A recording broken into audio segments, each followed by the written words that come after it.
Terima kasih Anda masih bersama kami di Kompas Pagi. Dari Super League 2025 hingga 2026, Borneo FC meraih kemenangan tipis 1-0 atas Bayangkara Persesi Lampung. Bermain di Stadion Segiri Samarinda, Kalimantan Timur, Borneo FC yang menerima tamunya Bayangkara Persesi Lampung baru dapat memecah kebuntuan di babak kedua. Gol tunggal Pesut Etam yang dicetak Mariano Ezequiel di menit 66 mengubah papan skor menjadi 1-0 yang bertahan hingga pertandingan berakhir. Hasil ini membuat Pesut Etam dapat memenuhi ambisi para pendukungnya untuk meraih 3 poin pada laga perdana Super League.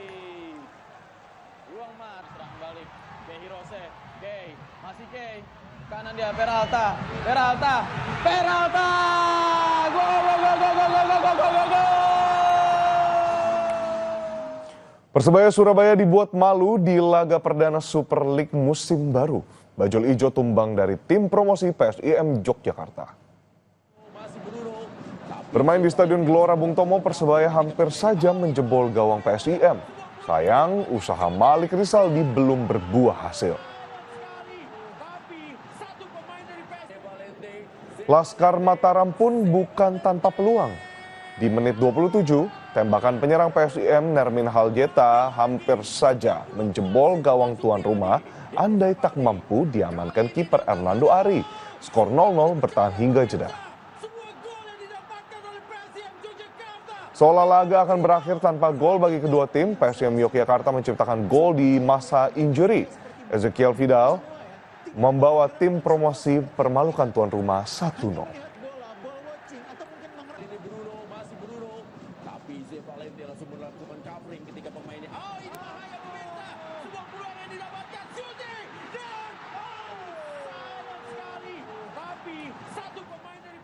Masih dari laga perdana Super League, saudara, Persib Bandung akan bermain menyerang kala kedatangan Semen Padang di Stadion Gelora Bandung Lautan Api.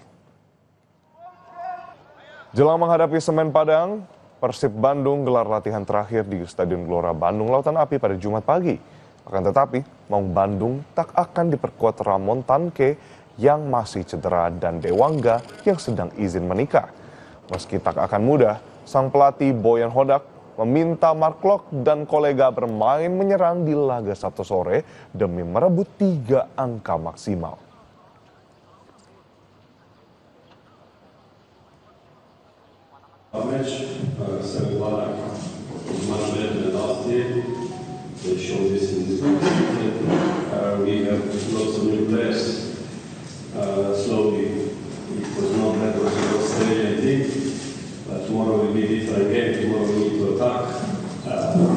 Big problem is our pitch because it's Portugal is probably the worst pitch in the league at the moment, so it will be very difficult to play on that.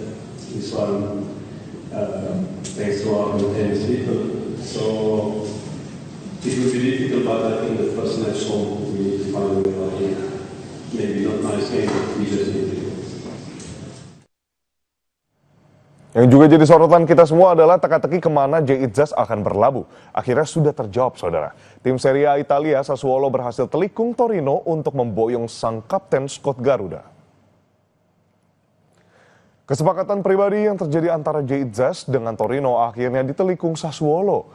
Harga yang diajukan Nero Verdi disetujui klub pemilik Venezia yang kabarnya Kapten Scott Garuda sepakat gabung Sassuolo dengan biaya transfer 8 juta euro atau setara 151,6 miliar rupiah ditambah bonus. Jay juga dikabarkan sudah lolos tes medis di Sassuolo. Kabar beredar di Italia, Itzas menyetujui kontrak hingga tahun 2029 dan bek 25 tahun ini akan menerima gaji 21 miliar rupiah per tahun, belum termasuk bonus yang akan ia terima.